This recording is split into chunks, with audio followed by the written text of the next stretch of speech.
Қайырлы күн. Қазір балалар күйіне арналған кезекті бейне сабағымды бастаймын.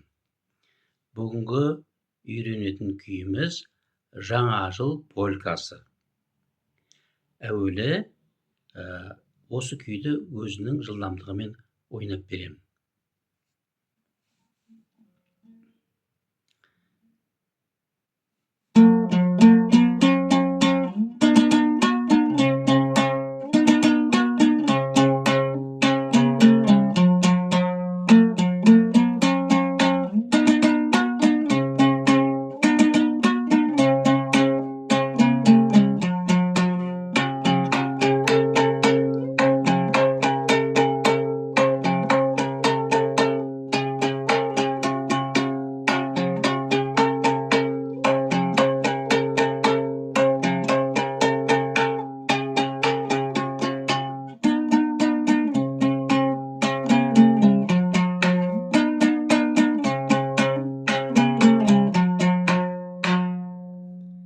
Оп! Біздің полька тамаша.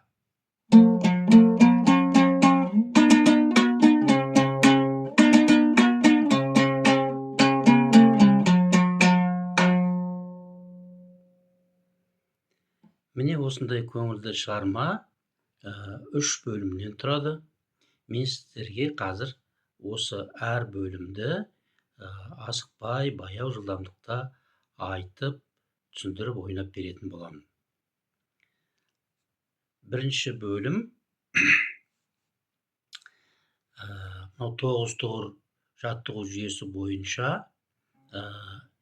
екінші тұғырдың бірінші дыбысынан басталады. Бұл 9 тұғыр жүйесі бойынша пернелерді санағанда біз пернелерді мынау бірінші нүктенің тұсындағы пернеден бастап санаймыз. Сонда бұл үшінші перне болады. Міне осы үшінші пернеден бастап санаймыз.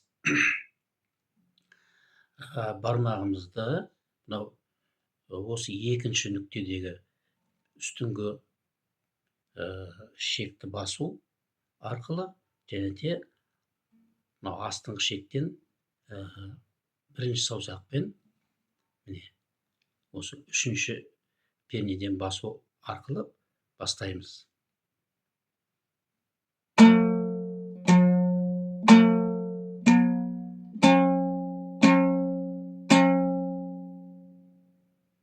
Бұл осы бірінші бөлімнің алғашқы әуені.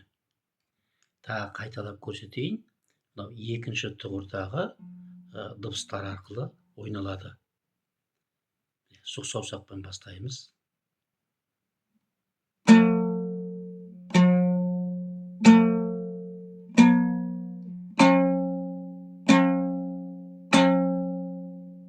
Міне өздеріңіз көріп отырсыздар, қағыстары кезек қағыспен алынады. Тағы бір қайталап көрсетейін.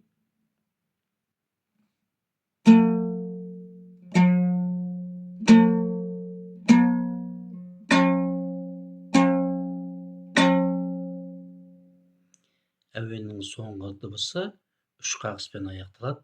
Енді екінші әуені бұл жаңағы мен айтқан 9 тұғыр жаттығу жүйесі бойынша 5-ші тұғырдағы дыбыстармен ойналады. Міне бармағымызды басынан бастап пернедегі нүктелерді санайтын болсақ, 4-ші нүктедегі пернені басамыз да, астыңғы шектен ары қарай осы екінші әуенді жалғастырып алып кетеміз. Әуелі 3 қағыс алынады.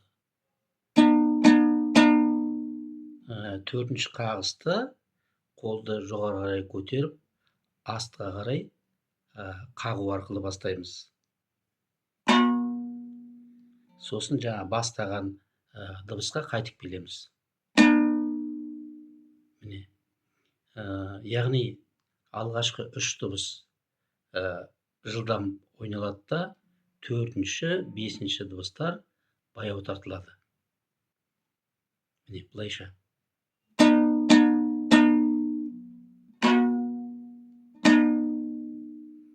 Енді осы әуенді аяқтау үшін үшінші нүктедегі пернені басамыз. Міне, сол саусақпен астың шектен бармақ басылмайды. Үш қағыспен аяқтаймыз. 1, 2, 3.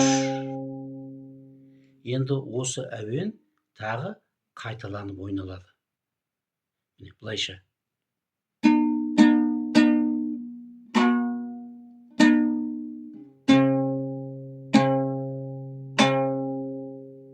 Міне, өздеріңіз аңғарғандай, бұл әуен 2 рет ойналады екен. Міне, тағы бір осы екі әуенді бір-біріне қосып ойнап көрсетейін.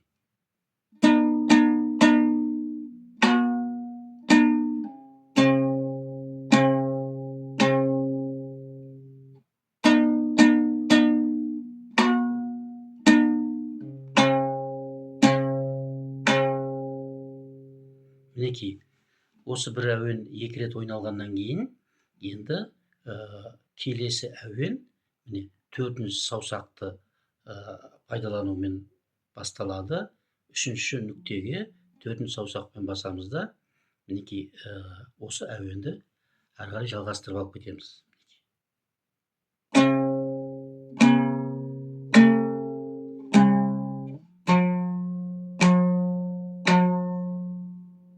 Тақырып осылайша аяқталады. Енді осы әуенді тағы бір ойнап көрсетейін. Міне, баяу жылдамдықта. 4-ші саусақ, 2-ші саусақ, 1-ші саусақ, сосын 1-ші саусақты сырғытып, мінекей, 1-ші нүктедегі пернені басамыз. Қағыс жоғары қарай алынады. Және де аяқтау үшін бармақпен 2-ші нүктедегі жоғарғы дыбысты басамыз. Және де 3 қағыспен аяқтаймыз. Енді санақсыз ойнап көрсетейін.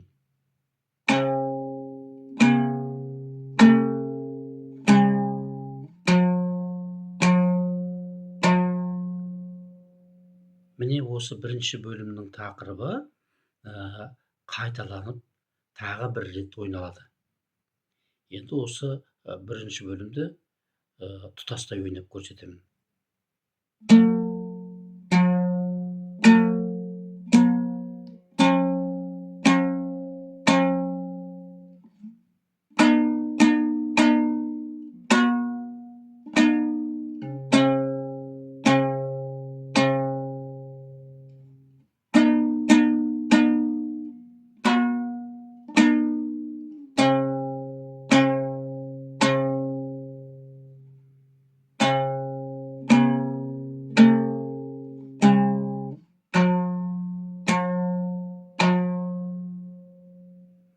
Мінекей, бірінші бөлімді осылай 2 рет ойнап шыққаннан кейін, екінші бөлімді ойнауға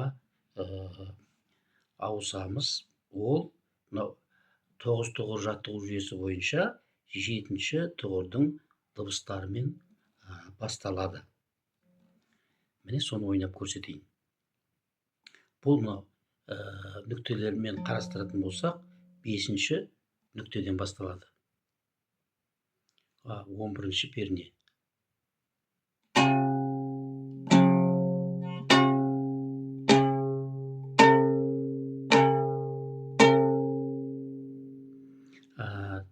Сіздерге бір айта кететін жайт, домбырада 9-9 жаттығу жүйесі бойынша алғашқы байланған перне жұлдызша перне деп аталады. Негізгі санақ мынау 1-ші нүктеден басталып саналады. Сонда мынау ең жоғарғы перне бұл 18-ші перне болып саналады.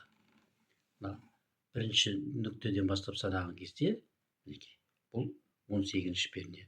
Ал енді 7-ші тұғырдың бастапқы дыбысы бұл 11-ші пернеге сәйкес келіп тұр. Міне, осы 11-ші пернеден бастаймыз.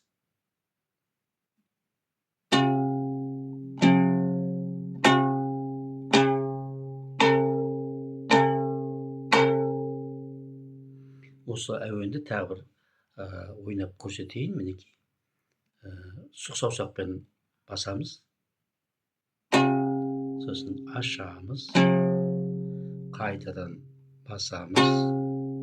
Содан кейін екінші саусақпен бір пернені қалдырып, алтыншы нүктедегі пернені басамыз. Содан кейін жетінші перненің алдындағы пернені басамыз. Және де бұл перне үш қағыспен аяқталады. Тағы бір ойнап көрсетейін.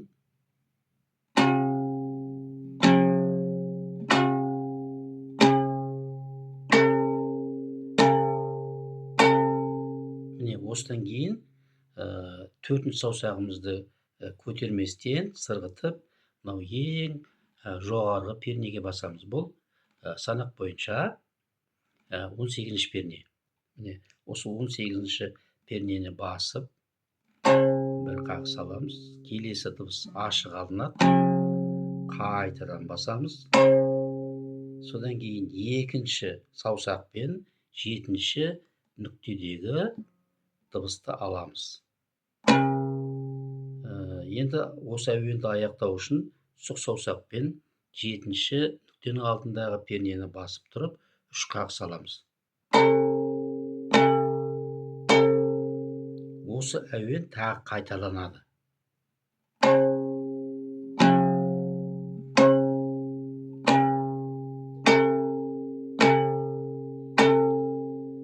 Осы әуенді екі рет осылай ойнап болғаннан кейін, енді мынау жаңағы айтқан жетінші тұғырдағы екінші дыбысты екінші саусақпен аламыз да, екі рет қағамыз. Содан кейін төртінші саусақпен арасында бір пернені қалдыра отырып, бір рет қағамыз. Қайтадан екінші саусақты басып тұрып, жоғары қарай бір қағыс аламыз да, мынау бесінші нүктедегі дыбысты үш қағумен осы әуенді аяқтайтын боламыз. Міне осы тақырыптың аяқталу әуенін тағы бір ойнап көрсетейін.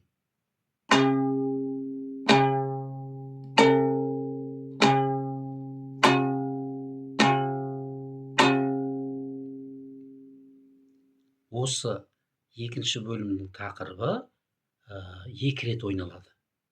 Енді сол ойынды тұтастай ойнап көрсетейін.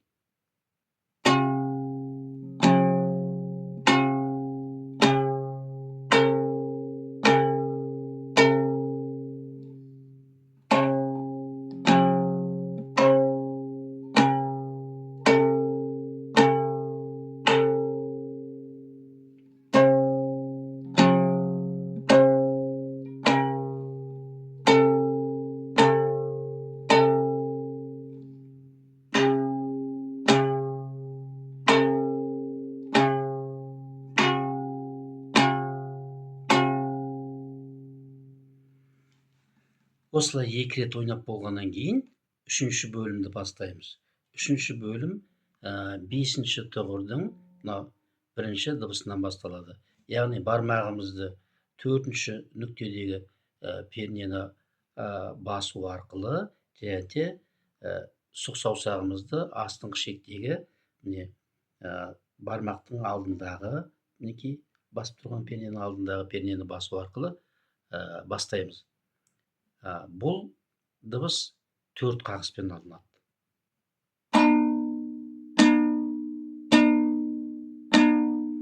Келесі дыбысты, үшінші нүктедегі дыбысты сұқ саусақпен басып тұрып, бармақты баспай, үш рет қағу арқылы ойнаймыз.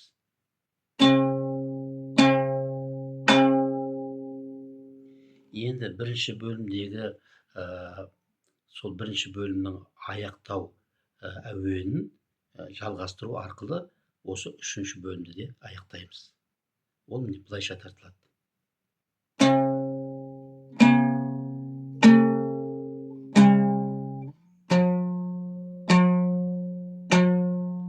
Міне осылай ойнап болғаннан кейін үшінші бөлімді тағы да қайталап ойнаймыз.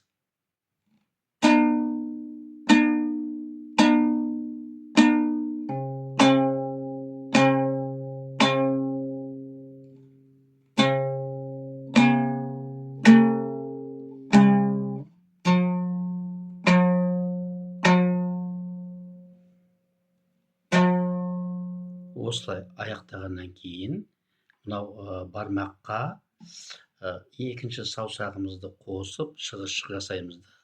Мынау оң қолымызбен шанақтың мынау түпкі жағынан былай ұстап бір айналдырып жібереміз. Домбыраны бір айналдырамыз, және де әуіп деп еркелете айналдырамыз. Әуіп. Міне осылай айналдырып машықтанғаннан кейін мынау үшінші бөлімнен кейін аяқтау үшін бірінші бөлімді бір рет ойнап шығамыз. Енді соны көрсетейін. Және де бұны аяқтау үшін әуелі біздің полька тамаша деп айту керек. Біздің полька тамаша. Сөйтеміз де бірінші бөлімді ары қарай ойнап, сөйтіп барып аяқтаймыз.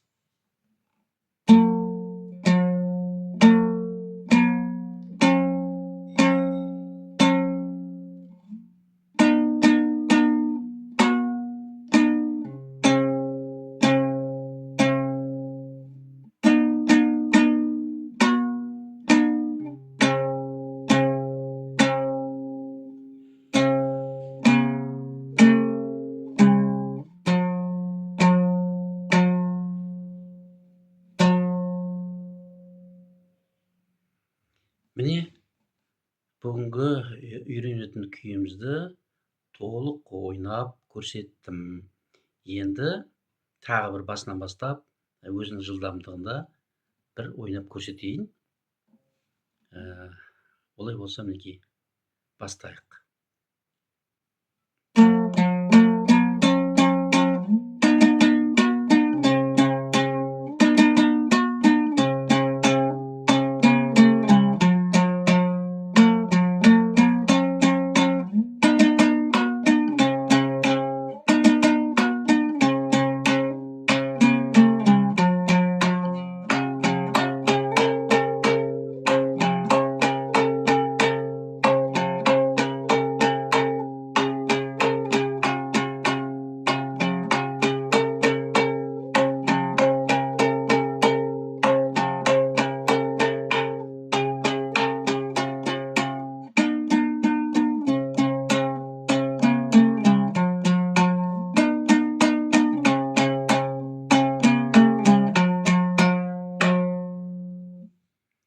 Хоп, біздің полька тамаша.